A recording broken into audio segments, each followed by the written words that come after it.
Hi students, हम लोग आज डिस्कशन करेंगे आपके साथ एक रिएक्शन जो मैंने आपको बताई थी और रिएक्शन का नाम होगा कपलिंग रिएक्शन। क्या होती है कपलिंग रिएक्शन, क्या इसकी प्रोसेस है कपलिंग रिएक्शन की, क्या प्रोडक्ट बनते हैं कपलिंग रिएक्शन में और क्यों नाम रखा गया इसका कपलिंग रिएक्शन, ये बात जानेंगे इस आज की वीडियो में।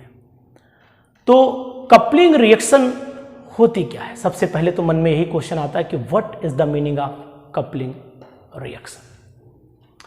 जब भी डायजोनियम सॉल्ट, क्योंकि ये डायजोनियम जो आयन है ये एक अच्छा इलेक्ट्रोफाइल है और जब ये इलेक्ट्रोफाइल होगा तो हमेशा हाईली एक्टिवेटेड जो कंपाउंड होंगे उनके साथ रिएक्शन करके प्रोडक्ट बनाएगा और उसी प्रोडक्ट को बोलते हैं हम लोग क्या, कपल, यानी कि एक कपल बनाता है, इसलिए इसका नाम रखा गया कपलिंग रिएक्शन। तो हम जान लें कि बेंजीन डाइजोनियम क्लोराइड जब फिनॉल या एनिलीन से रिएक्शन करता है तो एक कपल कंपाउंड बनाता है और उसी का नाम होता है कपलिंग रिएक्शन। यहां पर एक चीज और भी बता दूं मैं आपको कि जब भी phenol is highly activating compound and it is acidic in nature, और ये एसिडिक भी होता है नेचर में, इसीलिए ये रिएक्शन बेसिक मीडियम में की जाती है। और एमीन जो होता है वो बेसिक होता है, इसलिए ये रिएक्शन हमेशा एसिडिक मीडियम में की जाती है। तो क्या होती है कपलिंग रिएक्शन जान लेते हैं आज। तो डाइजोनियम सॉल्ट की ही रिएक्शन है तो इसको हम लिख देते हैं कपलिंग रिएक्शन। ये है कपलिंग रिएक्शन। अब कपलिंग रिएक्शन क्या होती है इसको समझें आप। अगर बेंजीन डाइएजोनियम क्लोराइड की रिएक्शन फिनॉल से कराते हैं, ये मैंने फिनॉल निटाल के लिख दिया बिल्कुल और इसका H बाहर दिखा दिया। इन बेसिक मीडियम मैंने अभी आपको बताया था, बेसिक मीडियम में कराते हैं और पीएच वैल्यू रहनी चाहिए लगभग 9 से 10 के बीच में। टेम्परेचर 0 से 5 डिग्री सेल्सियस या 273 केल्विन से 278 केल्विन के आसपास रहना चाहिए। यहाँ से ये HCl रिलीज हो जाएगा और हमारे पास एक कपलिंग प्रोडक्ट जो मिलेगा वो ये होगा इस तरीके से। पैरा पोजीशन पे OH ग्रुप लग चुका है, यहाँ से रिलीज हो चुका है HCl, मैंने यहाँ लिख दिया है।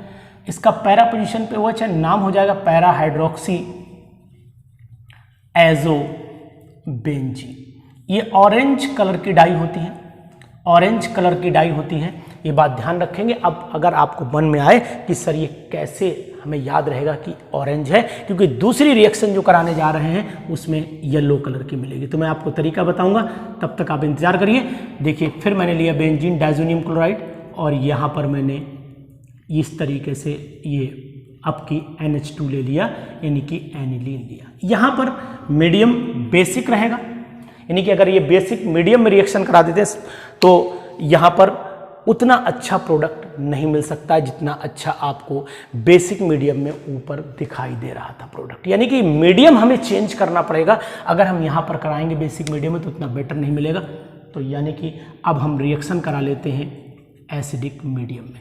जैसे एसिडिक मीडियम में कराएंगे रिएक्शन तो एसिडिक मीडियम में होगा क्या, यानी पीएच की वैल्यू जो है वो लगभग 4 से 5 के बीच में रहनी चाहिए और यहाँ से HCl रिलीज हो जाएगा। टेम्परेचर यही रहेगा 273 केल्विन से लेकर के 278 केल्विन के बीच और HCl रिलीज करा के प्रोडक्ट बनाइएगा, साइड प्रोडक्ट बनाइएगा, मेन प्रोडक्ट बनाइएगा। साइड प्रोडक्ट मैंने यहाँ लिख दिया है, यहाँ पर N डबल बॉन्ड N बन जाएगा और इस तरीके से ये बनेगा यहाँ पर NH2, यानी कि पैरा अमीनो एजो बेंजीन के नाम से जानते हैं। ये येलो कलर की डाई होती है, येलो कलर होता है इसका। तो अब आपने 2 कंपाउंड बनाए, एक ऑरेंज कलर का है, एक येलो कलर का है। रिएक्शन पैटर्न दोनों का सेम है, कोई भी चेंज नहीं है रिएक्शन पैटर्न में, दोनों सेम मेथड पे चल रही है रिएक्शन, यानी कि दोनों में HCl रिलीज हुआ, केवल OH और NH2 का अंतर है। अब आपको कैसे याद रहेगा कि एक में NH2 ग्रुप लगा है और एक में OH ग्रुप लगा है, तो आप याद रखिएगा